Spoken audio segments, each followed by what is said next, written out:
And good evening and welcome back to the Chatterweb, your last word in Battletech Talk. What's going on, everybody? Hi, I'm JPArbiter. I'm MrsArbiter. Before we get too far in, apologies for our dust. The November and December shows were delayed in publication, and we had to do something kind of on the spit and baling wire side of things. Without getting too much into personal details, our producer had a bit of a personal crisis that consumed all of his attention. Nothing bad on the like personal, like medical or mental health or anything. No, this was more like physical, structural stuff. So he had to put all of his time and energy into that, which is quite understandable. Um, so apologies. You could find those two shows up on the Arbitration Studios YouTube channel for the time being. And once they are on the SMS feed, they'll be ready for your consumption that way. But we're back. We're back. Yay. And 2026 is a very auspicious year for us, isn't it? Yes, it is. Why is that? Because we started the shenanigans in 2006. 20 years we've been doing this nonsense. Yep. You remember when we thought we were going to retire after the Ill Clan source book came out? Mm-hmm. Which was about 12 years in? Mm-hmm. Yeah. What, are we just crazy? Probably. Yeah. But it's okay, because the IP is crazy, and frankly, it's... I think there was a case of when Ill Clan was announced that was essentially like going to be the end of history in BattleTech, as it were. But that, of course, that's not the case. There's always going to be the next thing, and frankly, I'm excited that we're covering it because we've gotten the hinterlands. We had a civil war within a clan. We have we have Clan Wolf's home enclave having been abandoned. We have Clan Jade Falcon on the precipice. We have Clan Smoke Jaguar resurrected in a very different format from when it was annihilated. Um yeah, it's what a time to be alive. Mm-hmm. To say nothing about having all of the other traditional powers basically upended from their traditional point, or very much on their traditional point of just general antagonists when you're the Draconis Combine. So, Yeah. speaking of which, shall we get into product news? Yes, let's. Okay. First things first is that the uh House Kurita lances are starting to get out in the wild. Um, there's the House Kurita Command Lance, which has the Akuma, the Shiro, the Rakurakubi, and the Grand Dragon. I don't know which Grand Dragon variant it's supposed to be, but I counted the missile tubes in the front, and there are 30 of them. So that I know there is a Grand Dragon with an MRM 30 rack. I just don't know which one it is. So, but that's it's cool that there's that subtle detail Yeah. there. The other one, the Ranger Lance, is starting to hit the wild. That has the Avatar Omnimech, a Panther, a Venom, and a Chimera. Command Lances are Command Lances are Command Lances. They've existed in Alpha forever. I have no idea what the rules behind the Ranger Lance is supposed to be.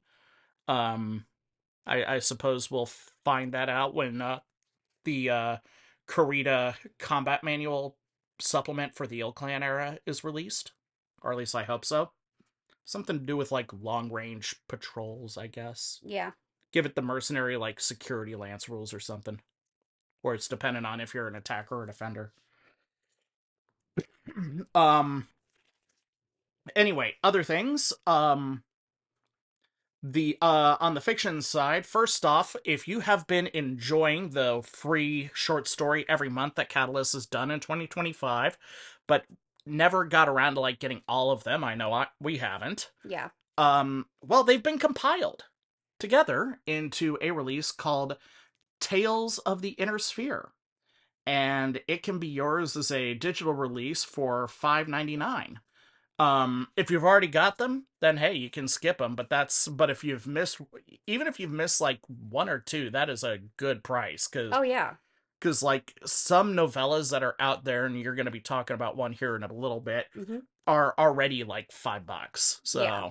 So, um, the other one that is out there, the compilation. What is that called? The Clan Wolf one. Strength of the pack. So, and that follows some newly minted warriors of Clan Wolf as they're excited to take part in things. And of course, this is Battletech. Nothing goes right. No, never. So, that was all written by Jason Hansa. It was like a dozen, I think, parts. And now it's all compiled together and available for purchase.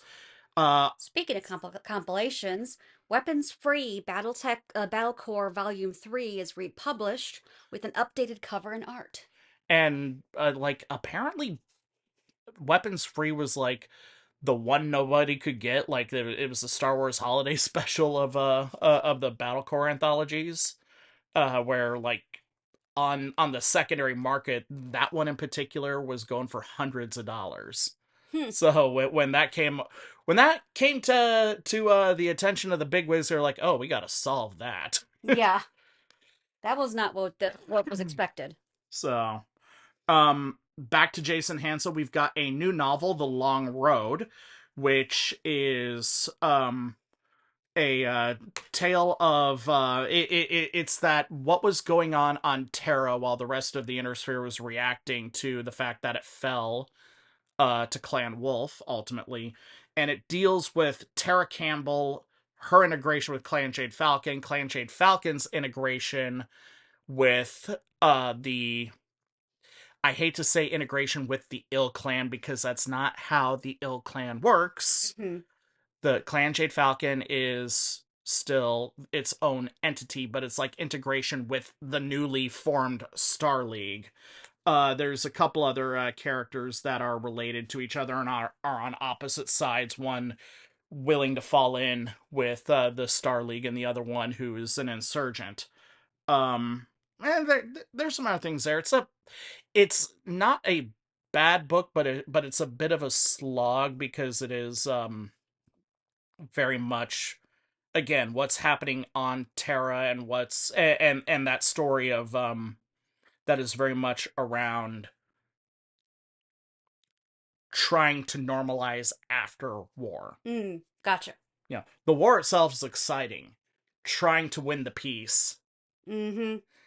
as chaotic and interesting as it can be sometimes for so many nerd culture who believe that after the war you should just fall in line and move on to the next big story. That's not how this shit works. It's never that's not how wars are fought in real life. That's not how peace is attained in real life. Um so but that's neither here nor there. It was an interesting read. I did enjoy it. But I saw some commentary on it, so where people who read it were about 50-50 on it. Um and that is after you push out all of the bring Buck Pardo back, Catalyst is woke people and take their opinions and put them in the circular filing cabinet where they belong. Um Other fiction news, audiobooks, we have uh Bryan Young's Jade Falcon duology, Question of Survival, and Without Question are both available. The Actors Everywhere Studio Reddit. I know that me saying this is going to sound really rich, but their audio mixing is a little off sometimes. Hmm. Just volume gets up and down even when a character is like mid soliloquy. So, but but for those who like audiobooks, it is out there. Also, the Crescent Hawk story that was part of the Kickstarter. That audiobook has been released to Kickstarter backers who qualified for it, and it will be out in the general release docket here in the near future. Eclipse, that's what it was called. Ah. So, Well, in addition, if you liked the romance novel, there's a new one coming. It was supposed to be out in time for Valentine's Day, but that was delayed, called Heart of Iron. and apparently it promises to be spicier. I because Hungry Like the Wolf was for all of what people were fearing, like calling it ex-wife porn and whatnot. It was very tame. Yeah. Um, I have no context because I don't enjoy romance novels as a thing, but you do. Mm-hmm. So was it like disappointingly tame? Not so much. Okay. Not so much. There is one last interesting bit of news for fiction. There is a new fan zine called Outreach that is being created. Now this one is strictly a fan publication. There's nothing official. Strictly fan publication. No official work in it, or if it is, it's No, not no official work in or it. not official work, but let me rephrase this, because like Michael Stackpole and Bryan Young both contributed to the Pride compilation. Mm-hmm. I think Hansa did one year as well. Um, It's not nothing in there is considered canon. well, yeah, I know that, but I'm asking if there's any names that are contributing to it. Nothing has been noted. Stories range from 2,000 to 6,000 words, and they have a submission form to enter and a Discord community. So, all right. So, for those who are interested, So hopefully it's better than that other fanzine rag that serves mostly for like just out there nonsense stuff. The Clan Sea Otter stuff, and I remember is like first off their first issue was entirely like land and sea advertisement. It's just like your Battletech fanzine is your first short story is an entirely different IP. mm-hmm. That's brilliant, guys. So, beyond that, Shrapnel issue number 24 is going to be released in mid-March, and that will feature the fourth and final part of my great work. Not great work, because that was Jesus like a year and a half ago. Uh, but the fourth and final part of Fortune and Glory, the Ace Darwin serial novel, which I'll be more than happy to talk about uh, when that actually comes out, and hopefully there'll be a venue, so I'm not self promoting so much that you'll start hitting me. So, there is another full either novel or novella that is coming from a German author, Daniel Eisenberner, hmm called Silent Assets, which answers the question of what's happening in the Isle of Skye region of the Inner Sphere.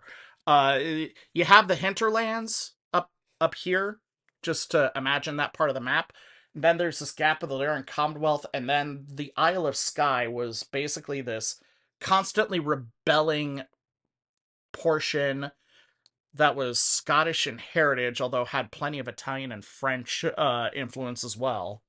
Huh. Interesting. And it got gifted to the Republic. Basically, Lyran Common was saying, "Here, you take over this nonsense." Which also put the Lyran Commonwealth in this really awkward position because it started off as a confederation of the Isle of Skye, the Tamar Pact, and the Donegal Alliance, I think it was called. Hmm. And the Tamar Pact was taken over by Clan Wolf, Clan Jade Falcon, and and a little bit of Clan Ghost Bear. And then the Isle of Skye seceded and finally managed to secede and become part of the Republic, which meant that the Donegal Protectorate, that's what it was called. Ah. So like the only part of the original Lyran Commonwealth left was the Donegal Protectorate, which historically funny to me.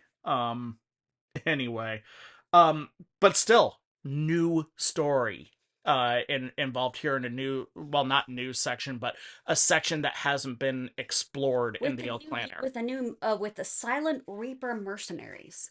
Yeah, that's Daniel's thing. That's something that he was like trying to get off the ground for a while, and like I think there was some German novels or some German only Battletech stories that involved them that never reached the United States. So like this is the chance to or this is the reboot and get them Americanized, Mm-hmm. or at the very least out of the German exclusive market. Yeah. So Kickstarter stuff. Waves 4 and 5 have begun domestic fulfillment. After as of January 12, there was a delay because of storms, but that is getting out there. Apparently, as of the middle of February, the number of American um backers is, I think, below 60 that they've got to square up. Um, so that's good. Mm-hmm. That's good. The end is in sight as far as the hard merchandise, and then it's all just making sure that all the digital stuff is released. Yep. Um, so things to look forward to on that front. As far as the ongoing BattleTech playtest for the next edition of the game, uh, Keith Hahn went on to Tuesday Newsday, and the playtest cycle is complete, and all of the results and feedback, of which I've given my fair share of that, where I felt it was applicable, um, is all being processed, and the goings ins and comings outs are being um collated. So I am really looking forward to seeing um how the playtest works out for the next edition of the game. So with the next bit of master rules. Um Anything else on the actual like BattleTech tabletop front? On the tabletop front, no. Alrighty. There is some on the digital front that is kind of interesting and exciting. Oh, Anyone who's a fan of of Mech Bay, but that was by the makers of Megamech, Alpha Strike cards are now generated in. alrighty. So you're able to get Alpha Strike cards off of that as well, Cool. which is a nice addition. Also, you remember Mech Commander, right? Vaguely. Um Mech Commander never had a Mac release, and I was a Mac family, so like I knew it existed, but I was never able to play it. Well, you may get a chance to play it eventually. Oh, It is being revived by the developer of Delta Strike. okay. Interesting little news is all. And you found something Ah, yes. something about MechWarrior 5. Yeah, EG7, the company that owns Piranha Studios, according to the Helm Memory Core Facebook group, so take that with the appropriate grains of salt.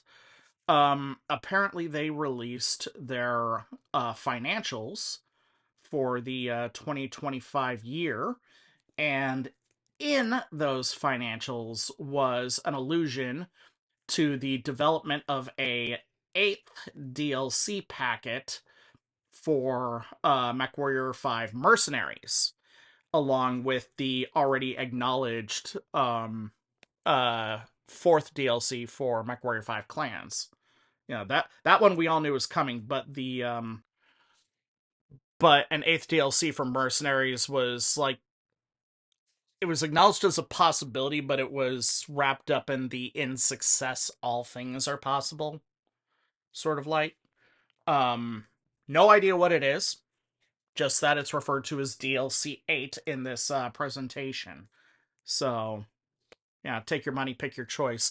The I know that for my part, the most likely candidates are either Operation Guerrero, Mm-hmm. which before the end of 2025 got a huge tabletop support push, so that makes for a good cross stream thing if it's advertised that way.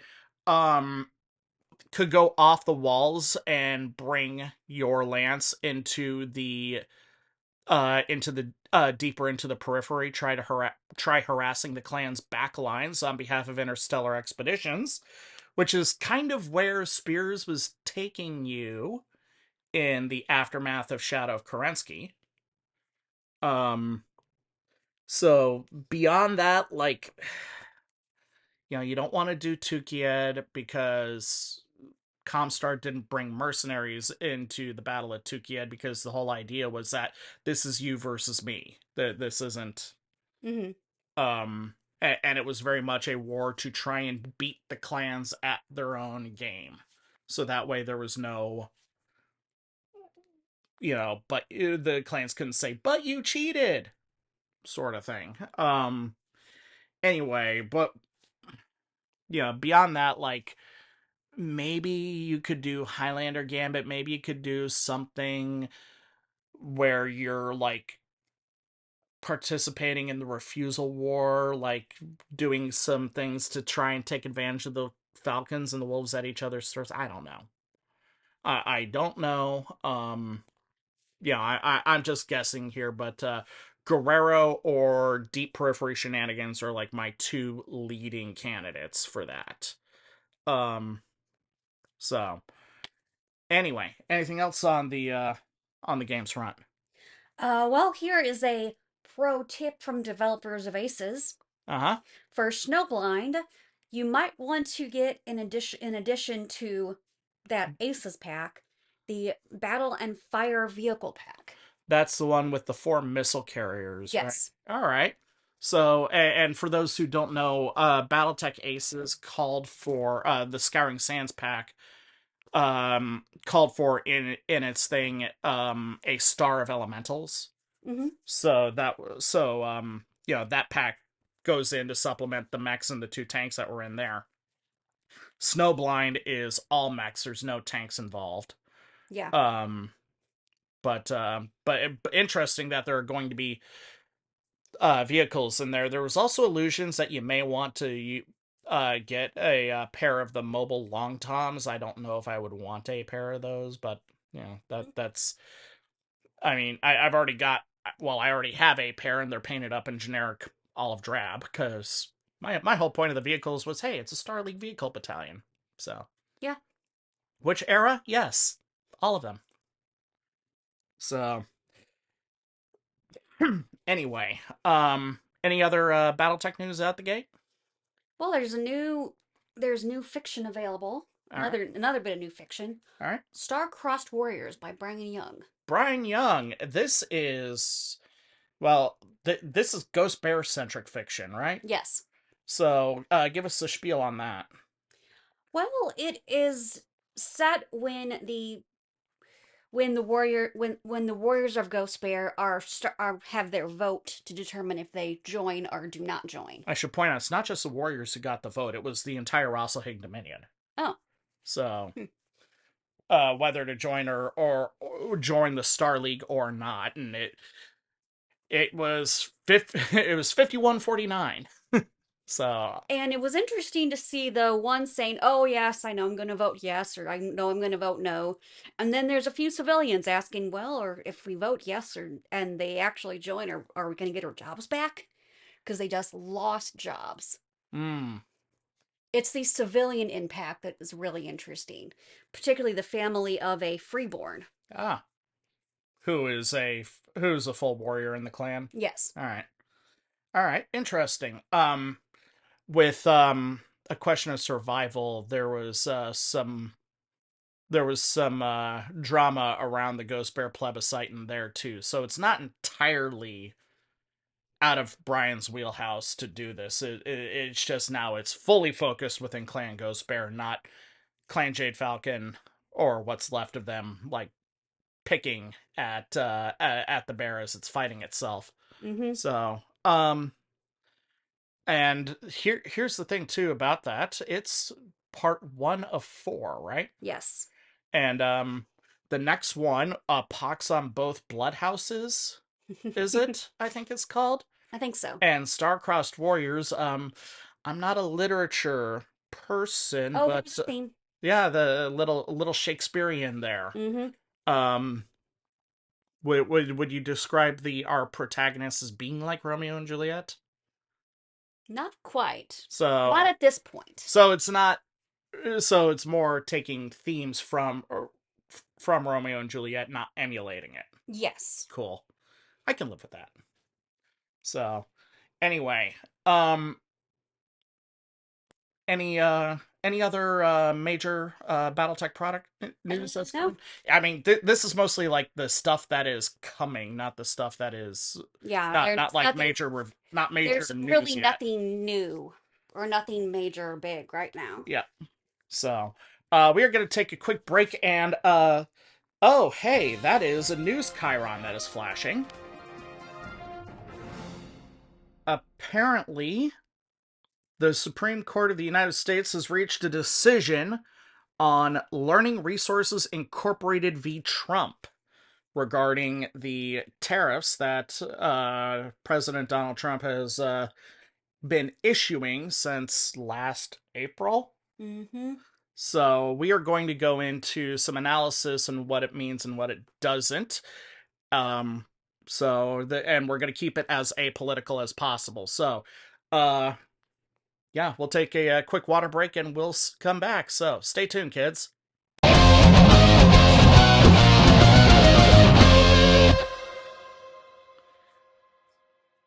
And we're back on the Chatterweb, your last word in Battletech Talk. This is your first and only warning about things. We are going to be talking about the American presidential administration of 2025 through 2028.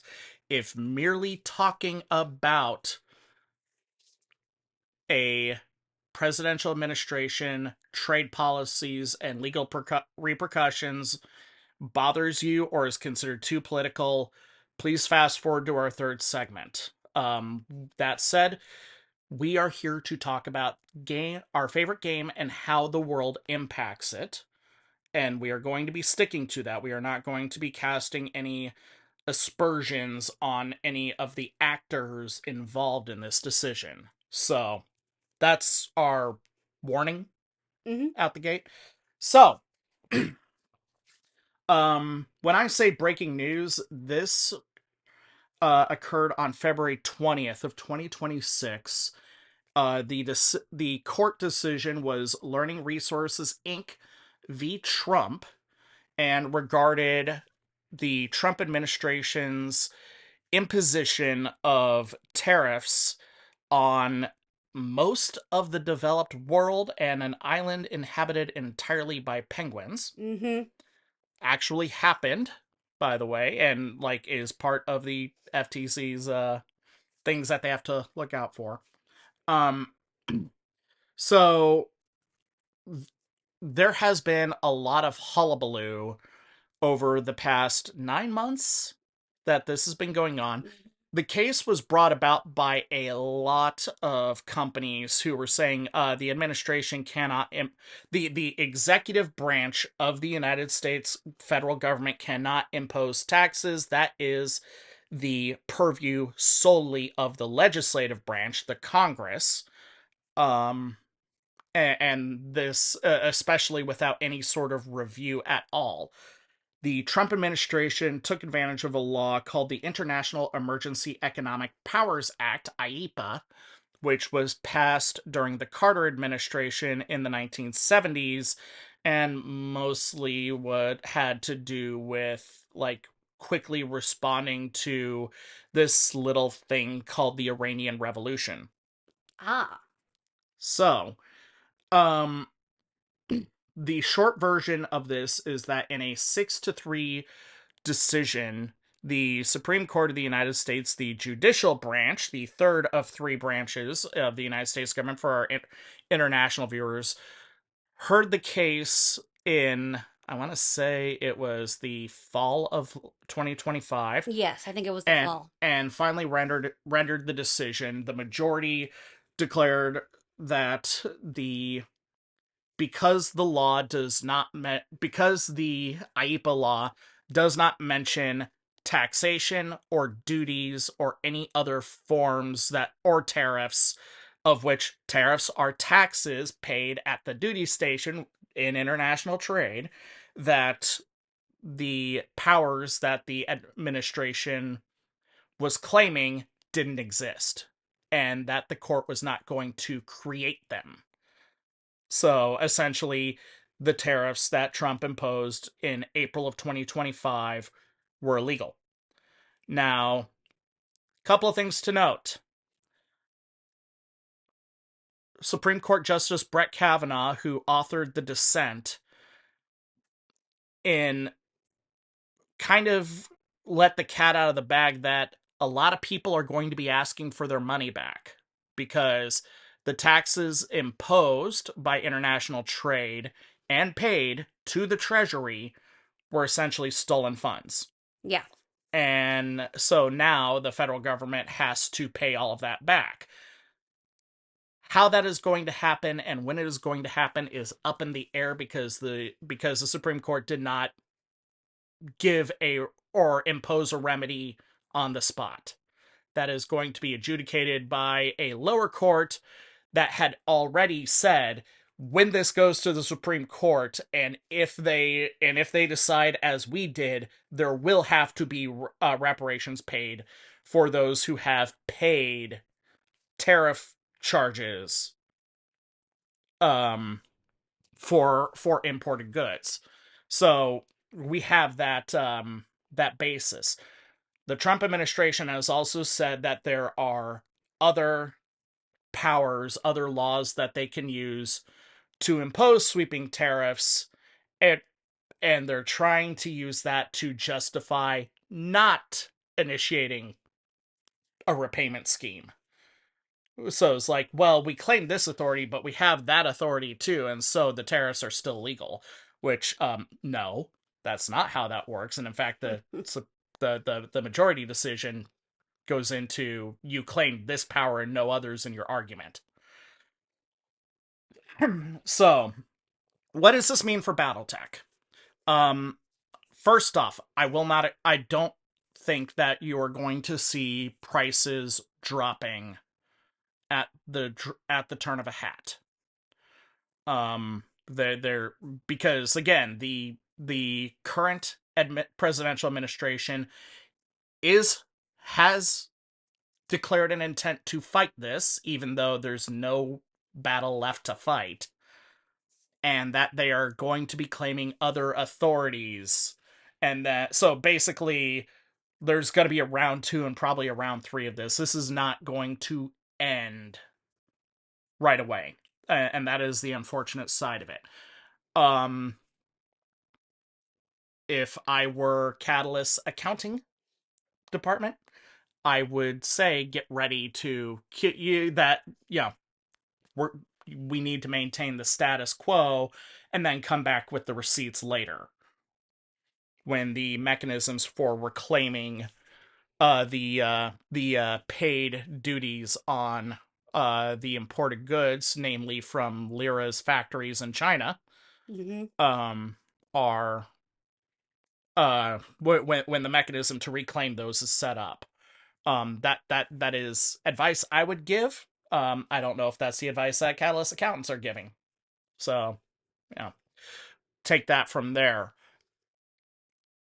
There are other situations in where because tariffs are taxes because they're an additional expense and all expenses are going to be passed on ultimately to the final customer, whether you are whether you like it or not. Mm-hmm. um if you have engaged in any sort of commerce where they have advertised a tariff surcharge, I would recommend that first off, if you've kept your receipts, great. If you have a way of going back and getting prior invoices, get them. Because my favorite example is that in addition to BattleTech, I'm a Transformers kid.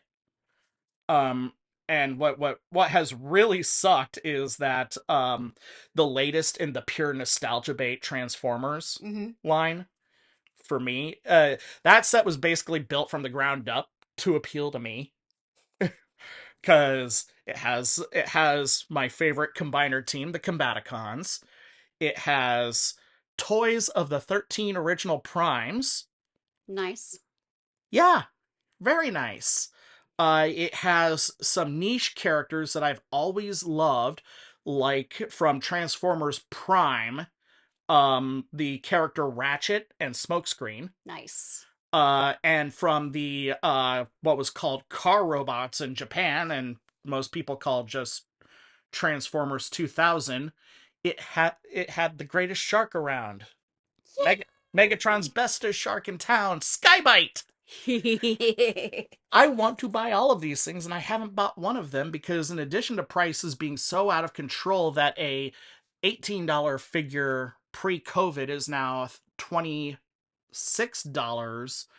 when you click to order them, there is a warning that the price does not include a tariff surcharge. So, again, save your receipts Mm-hmm. when you get this, so that way when the mechanism is imposed upon the either this administration or the next one by the courts, that you can say, here is what I spent on some imported stuff. I would like the money back that went to the treasury as a tariff. And then you have to go through that whole bells and whistles thing. um how that would work if you were like buying Catalyst products at your friendly local game store or whatnot, I don't know. You'd have to make you'd probably have to do a lot more paperwork and expect a lot more arguments involved in that, compared to like an e-commerce site that advertises that, yeah, we're gonna give you a tariff surcharge. um the I could give arguments, or I could tell you how the basis of the current administration and how they're claiming they still have other authorities to impose these tariffs as well is bunk. Um, without getting too far into it, because I get a little heated personally when I talk about the current president of the United States. Logically, if you were claiming these other laws as backing your actions, you would claim them when you were in front of the Supreme Court the first time. You wouldn't hold them back and then try to take another bite at the apple when your first bite was shot down. You don't just present your strongest argument, you present all of your legal arguments. Oh. That's how you should do things. So, but neither here nor there. I have to digress on that particular point. So, um, yeah, just good news from a purely objective standpoint, but you got to treat it as winning the battle, not the war.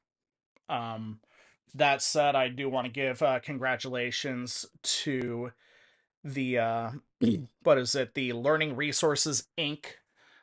Toy shop, which is a mom and pop toy store located in the I think it's the eastern United States, that they have had to scale back their operations significantly because of the tariff regime, and they still were paying millions of dollars in duties for just to get their projects. They're apparently an educational toy store, and they had some muscle behind them. Freaking Costco was backing them up.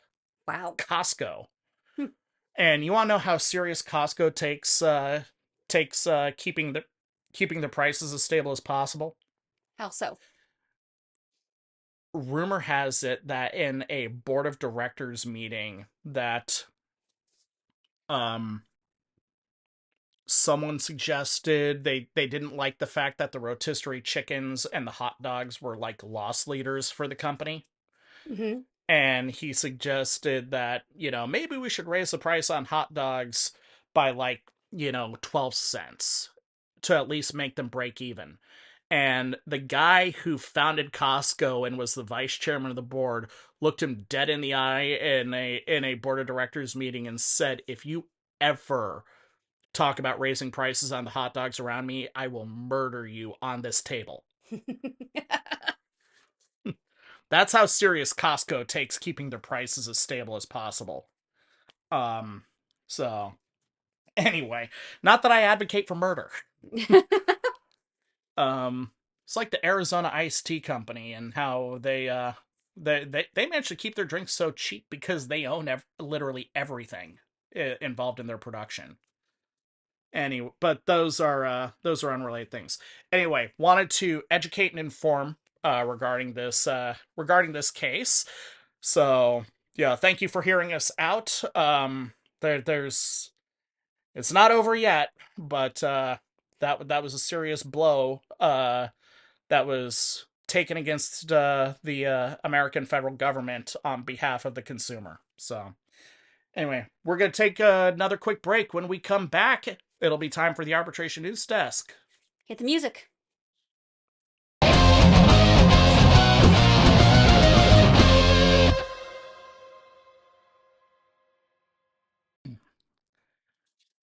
And we're back with the Chatterweb, your last word in Battletech talk. No things I promise not to tell today. We'll probably save that for the next show. Want to just talk about some of the friends and companions we've made along the way in the past 20 years. So, anyway, um, but we do have my favorite segment, your favorite segment, the audience's favorite segment. It's time for the Arbitration News Desk. Hit the music. Now we hit the music.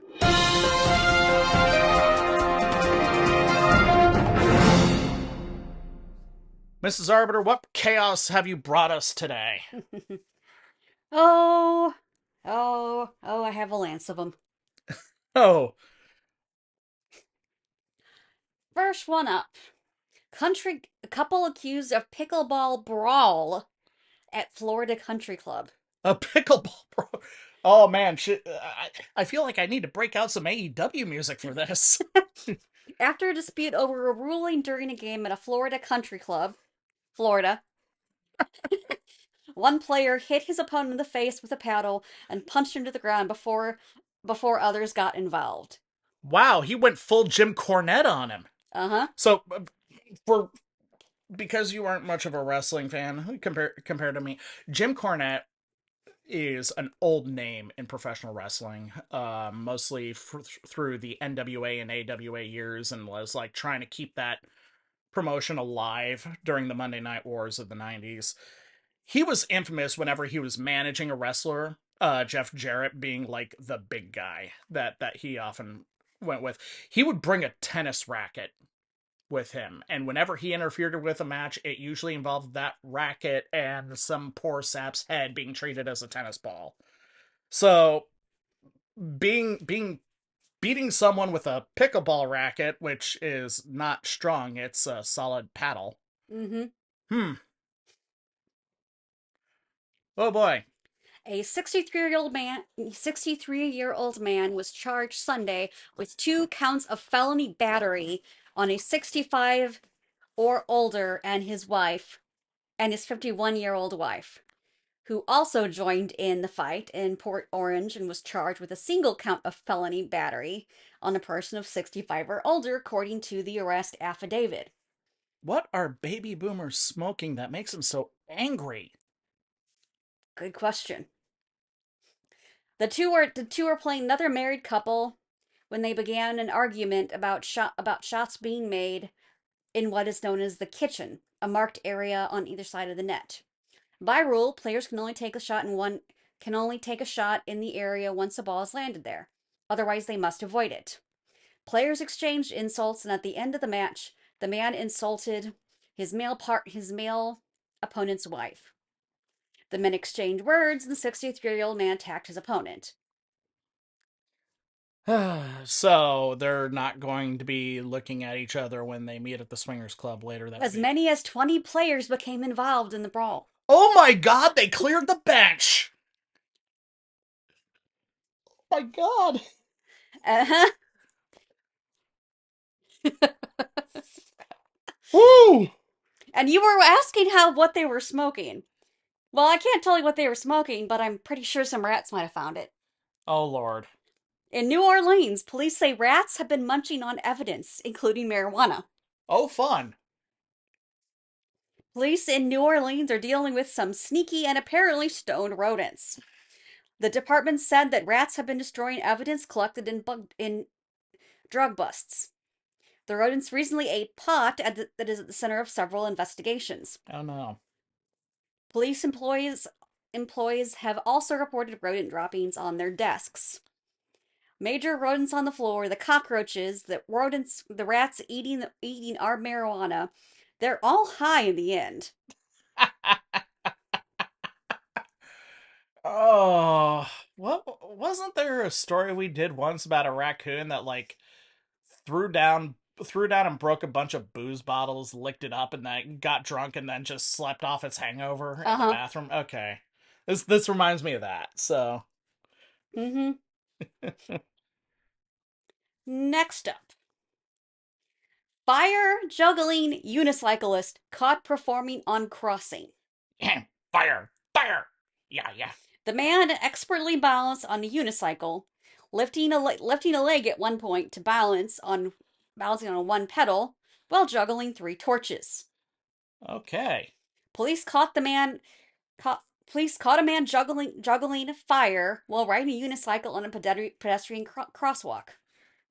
Footage shows the unicyclist on pedestrian on the footage shows the it was in Colorado. Okay. Gave up on that part, huh? Yeah, he was entertaining motorists while waiting for a light to turn green. I A mean, drone caught the act, which was both quite good and quite illegal. so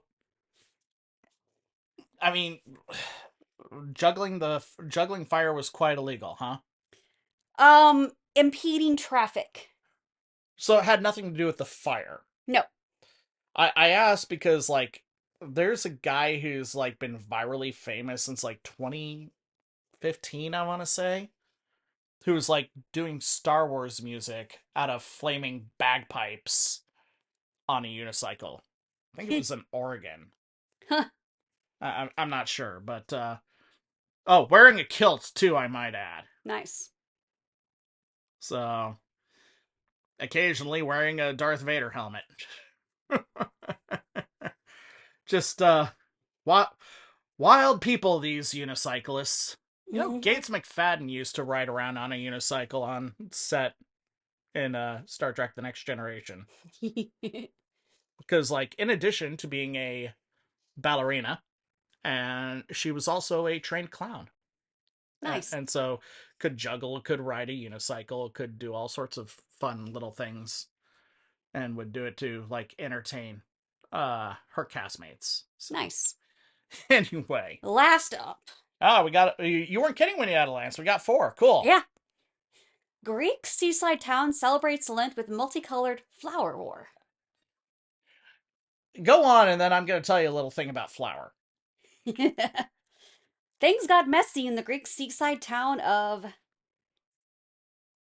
Galzida. Of Greek town. Yes. After its 1,700 residents, as well as several tourists, pelted each other with bags of dyed flour. Okay. The Greek seaside town exploded into a messy, colorful flower war on Monday for its annual end of Carnival season festivities that mark the start of Lent. Most of the town's residents and many visitors merrily took part, while prudent ones just enjoyed the show from the safety of their balconies. That's where I would be. I remember when we had a water balloon fight party with our kids, and like apparently there was, I mean, there's always that one water balloon that's like not filled enough so it won't burst when it Mm-hmm. hits someone, and that like nailed a poor kid like right in the stomach. Many similar celebrations have ancient pagan roots and blended seamlessly into the Christian calendar. So Well, this is a traditional thing to boot. Mm-hmm. That's kind of neat. So, anyway, anything else? No, that's all I got. All right, that's the Arbitration News Desk. Want to thank everyone for hanging out with us today. Make sure to give us a review on your podcasting app of choice. If you like what we do, you might like some of our things that we do on YouTube, where me and Mrs. Arbiter and occasionally some of our friends or our son XenoArbiter all get together and play video games and bond. XenoArbiter and I are neck deep right now in both Mechwarrior 5 Clan's main campaign as well as Mechwarrior 5 Mercenaries Shadow of Kerensky DLC. We have plans for a retro gaming period with Mrs. Arbiter and I, featuring lots of Nintendo classics as well as including the Legend of Zelda series, and Super Mario RPG will be coming up probably this summer. And then starting this summer, Captain Jack from our Mass Effect series and I will be returning to Mass Effect with Andromeda. So, things to look forward if you like the Vigima games. So, anyway, beyond that, if you want to get in touch with us, you can reach out to us either on the Arbitration Studios Facebook page or on Blue Sky, where I'm at JPArbitor. At HLArbiter. And we can, just say hi. We'll say what's on our minds and be more than happy to talk mechs, talk fiction, or talk nonsense. Mm-hmm. So, yeah, that is pretty much that. Anything else on our calendar? Nope, that's what we got. All right. Our next scheduled recording is going to take place around the third week of March. After that, we are going to have a very awkward April because we'll be out of town for a little bit during that, and recording time might be a little scant. So, but we'll try. We'll try. So, yeah. I think it's time for us to take off, though. Yep. So, thank you all for hanging out with us. Until next time. Be seeing ya. Later, kids.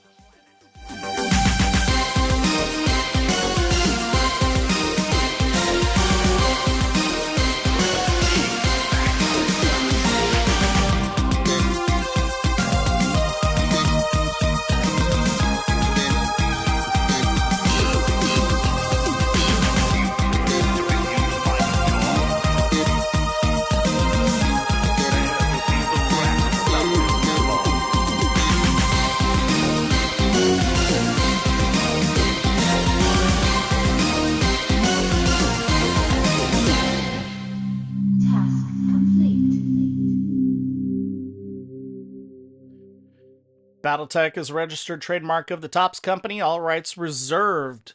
The opinions expressed in this podcast are strictly those of Arbitration Studios and do not reflect the opinions of Catalyst Game Labs or any of its affiliates.